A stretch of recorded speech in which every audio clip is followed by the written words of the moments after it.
All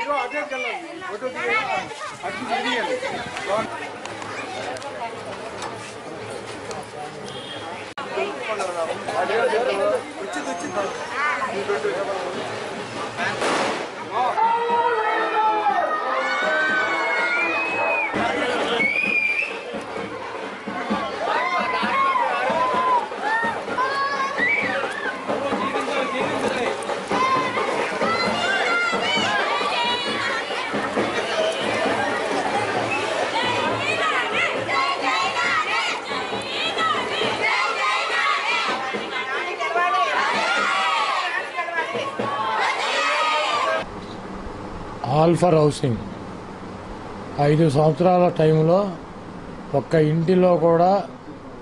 ఇంటిని పూర్తి చేసి గృహప్రవేశం చేయలేనటువంటి దద్దమ్మలో ఇంకో 5 సంవత్సరాలు టైం ఇస్తే ఇళ్ళు నిర్మాణం చేసిస్తానని చెప్పేటువంటి పరిస్థితి ఉంది.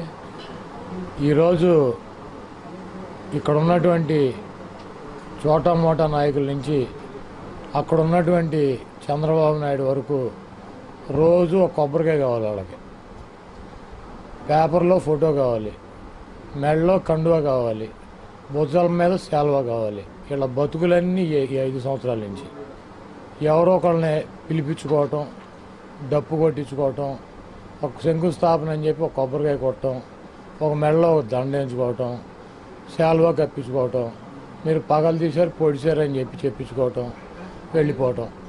ఈరోజు ఈ గుడివాడ పట్టణంలో తెలుగుదేశం ప్రభుత్వం చంద్రబాబు నాయుడు గారు మా మున్సిపాలిటీకి, ఈ రాష్ట్రంలో ఏ మున్సిపాలిటీకి ఇవ్వనటువంటి నిధులు ఏమన్నా గుడివాడలో ఇచ్చాడా?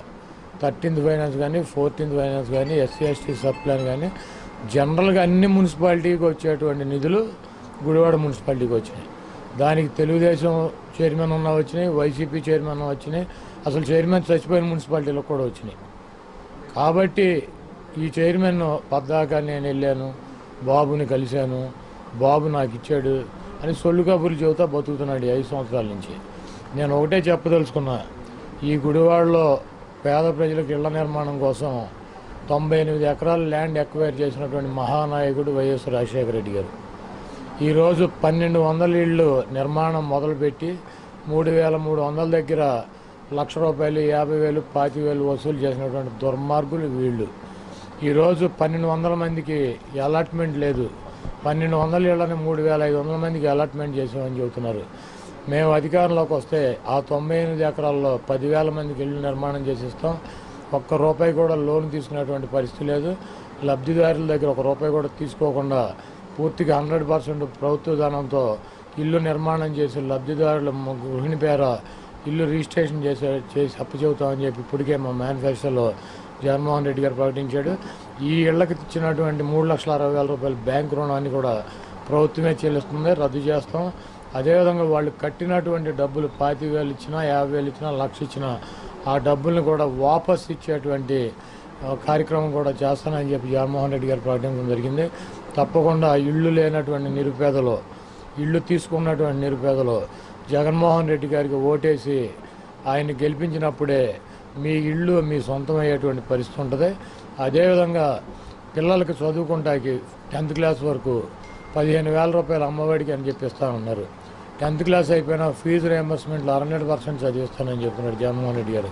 అంటే మీ పిల్లల్ని పూర్తిగా 1వ క్లాస్ నుంచి పూర్తిగా చదువు అయిపోయాక చదివించేటువంటి బాధ్యత ప్రభుత్వం తీసుకుంటుంది, మీ జేబులో ₹1 ఖర్చు లేకుండా.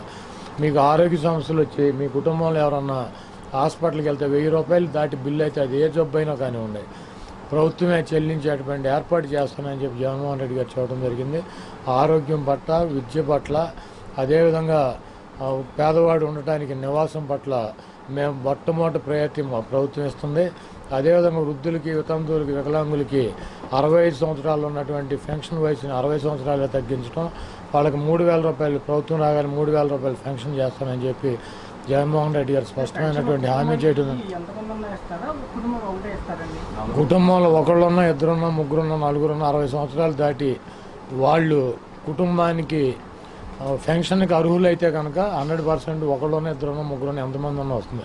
60 సంవత్సరాలు వయసు దాటాలి, సేమ్ టైము వాళ్ళు అర్హులై ఉండాలి ఆ పెన్షన్ తీసుకుంటాకి. అర్హులై ఉంటే అది ఒకళ్ళున్న ఇద్దరున్న ముగ్గురున్న ఎంతమంది కన్నా అవుతుంది. చంద్రబాబు లాగా ఇంటికి ఒకళ్ళకి అని చెప్పి పెన్షన్లు ఎత్తాడు, 2,000 రూపాయలు 1,000 రూపాయల పెన్షన్లు.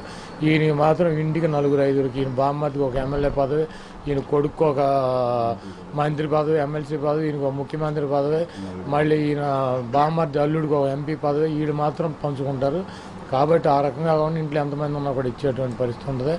రైతాంగానికి 12,500 రూపాయలు పెట్టుబడి సాయం, వాళ్ళు పండించిన పంట గిట్టుబాటు ధర కల్పించడం, అదేవిధంగా ప్రాజెక్టులు త్వరితగతిన కంప్లీట్ చేసి త్రాగునీరు, సాగునీరు గ్రామాలకు కానివ్వండి, పొలాలకు కానీ నీళ్లు అందించేటువంటి ఏర్పాటు చేయడం, వీటన్నిటిని కూడా ప్రథమ లక్ష్యంగా పెట్టుకుని జగన్మోహన్ రెడ్డి గారు పనిచేస్తూ ఉన్నారు.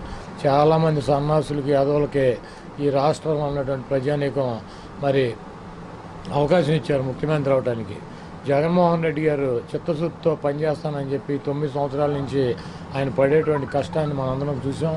రాజశేఖర రెడ్డి గారు చెప్పనటువంటి కార్యక్రమాలు, చెప్పనటువంటి కార్యక్రమాలు కూడా చేసినటువంటి మహానుభావుడు. చనిపోయి 10 ఏళ్ళైనా కూడా ప్రజల గుండెల్లో నిలిచినటువంటి వ్యక్తి జగన్మోహన్ రెడ్డి గారికి ఒక్కసారి అవకాశం ఇచ్చి ఆయన ముఖ్యమంత్రి చేయాలని చెప్పి కోరుతూ పార్లమెంట్ అభ్యర్థి వల్లభనేని బాలశౌరి గారికి, అదేవిధంగా శాసనసభ్యత్వానికి నాకు, మా ఇద్దరికి ఫ్యాన్ గుర్తు మీద 2 ఓట్లు ముద్రించి మమ్మల్ని అఖండ మెజార్టీతో గెలిపించాలని కోరుతున్నాను.